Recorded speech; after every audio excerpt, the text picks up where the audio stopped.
Russian forces in the eastern region lost nearly 6,000 troops in a week, according to the Khortytsia Operational Strategic Group. From February 3rd to 10th, Russian forces in the eastern sector of the Khortytsia military district sustained 5,974 casualties and lost 23 soldiers to capture. During this period, Ukrainian forces destroyed 67 Russian tanks, 87 armored vehicles, 3 heavy flamethrower systems, and 200 guns and mortars. The Russians also lost 3 multiple-launch rocket systems, 12 anti-tank weapons, 34 electronic warfare devices, 1 aircraft, and 2 air defense systems. Additionally, Ukrainian forces disabled 584 enemy vehicles and 283 units of special equipment. Among the Russian losses in the region were 59 UAV control stations, 1,000 shelters, 45 ammunition depots, and 15 fuel depots. Earlier, the Khortytsia military district reported that in January alone, the Russian army lost 7,000 soldiers near Pokrovsk in Donetsk Oblast, surpassing the 6,000 casualties Russia suffered over a decade in the Second Chechen War. The losses stemmed not from an attempt to storm the city, but from efforts to bypass it, with Russian forces suffering heavy losses in just one direction within a month. The UK Defense Intelligence reports that Russian Sparta-Il and Sparta merchant vessels depart Syrian base Tartus, and the future of the base lies in question.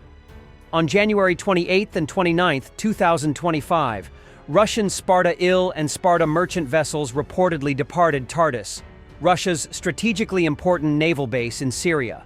The 2 merchant vessels are highly likely returning evacuated equipment and personnel to alternative basing locations away from the Mediterranean Sea, accompanied by 4 Russian Federation Navy vessels, the UK Defense Intelligence reports. Negotiations between Russian government representatives and Syria's ruling administration, Hayat Tahrir al-Sham, regarding the future of Russian bases are almost certainly ongoing. Russia is almost certainly continuing to actively engage HTS to develop ties and promote itself as a beneficial partner. However, Russia is in a weaker negotiating position due to various factors, likely including the Syrian leadership's hostility towards former Syrian dictator Bashar al-Assad, currently harbored by Russia. Whilst the Ukraine conflict remains Russia's primary concern, maintaining a presence in the eastern Mediterranean almost certainly remains a strategic priority for Russia, allowing it to project military power in the region and support its operations in Africa. Russia's preoccupation with the war likely reduced its situational awareness in Syria, affecting its ability to keep the Assad regime in power, thereby undermining Russia's strategic interests in the Middle East, Mediterranean, and Africa. The 412th Nemesis Regiment's bomber drones destroyed 7 Russian artillery units over the past week. According to their video, during this time they also destroyed MTLBS tanks and enemy manpower. Operators of the 412th Nemesis Regiment of the Unmanned Systems Forces are delivering devastating strikes on the equipment, logistics, and manpower of the Russian armed forces every day. Tanks, howitzers, self-propelled howitzers, MTLBs, ammunition depots, crossings, and UAVs are just some of the enemy targets that were destroyed last week, the regiment said. The video shows how operators of heavy bomber drones equipped with a thermal imaging camera are striking various types of targets, including moving ones. 4 units of towed artillery, 2 self-propelled howitzers, and a mortar were destroyed. This regiment is known for its numerous destructions of Russian anti-aircraft missile systems, including Buk and Tor, using heavy bomber drones. The unit's operators also hold an unofficial record for the range of heavy bomber drone strikes. In October 2024, they successfully hit a Buk M3 system at a distance of 60 kilometers. According to the Command of the Unmanned Systems Forces of the Armed Forces of Ukraine, as of February 1, 2025, the total number of Russian air defense systems destroyed or disabled by this unit has already exceeded 30 units. In total, the regiment claims to have hit more than 1,000 targets in January 2025, including more than 100 pieces of enemy equipment. However, in addition to bomber drones, the regiment's units also use FPV drones. This is facilitated, among other things, by the accession of the Asgard Group, consisting of experienced FPV drone operators, on the basis of which the battalion will be formed.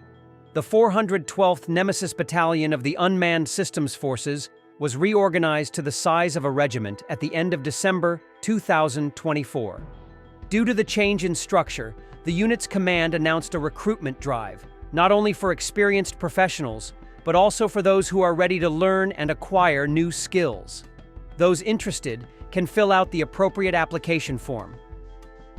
Keith Kellogg, U.S. President Donald Trump's special envoy for Ukraine and Russia, is still preparing options for ending Russia's war in Ukraine to present them to the president later, Semaphore reported, citing 3 Western officials familiar with the talks.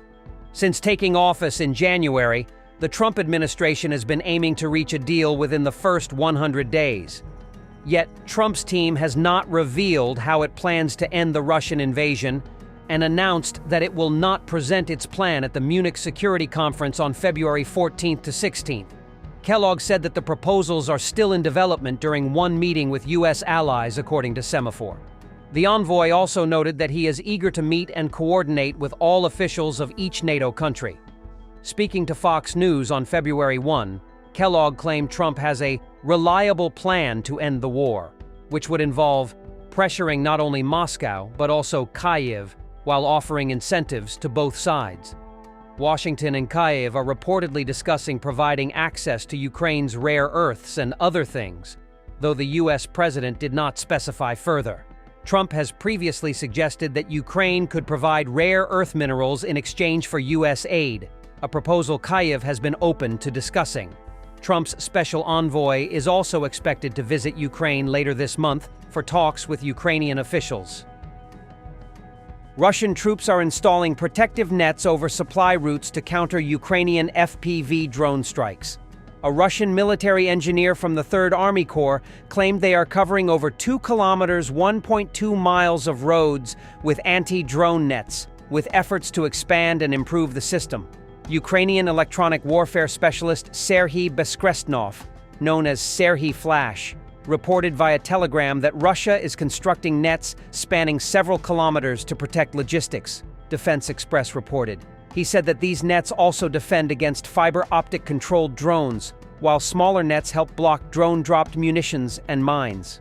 Beskresnov added that a year ago, Russian forces relied on electronic warfare posts to safeguard supply routes. However, as modern drones now operate across multiple frequencies and incorporate machine vision and fiber-optic control, EW countermeasures have become less effective. A screenshot shared on Russian social media suggests such nets are being installed along the supply route from Bakhmut to Chasiv Yar. While the overall scale of the project remains unclear, Defense Express predicts Russia will expand these protective networks if they prove effective. Even if the nets don't provide complete protection, they will likely complicate operations for Ukrainian FPV drone operators and increase the cost of drone strikes per target, as per the report. Thanks for watching, and don't forget to subscribe. Also, if you want to support Warthog Defense, please become our member and get early access to new videos, exclusive members-only videos, and become administrator in comment section. The membership link is in the description. Every day. We had a guy last week, it's 6 rescues in 6 days. He's doing the job every day.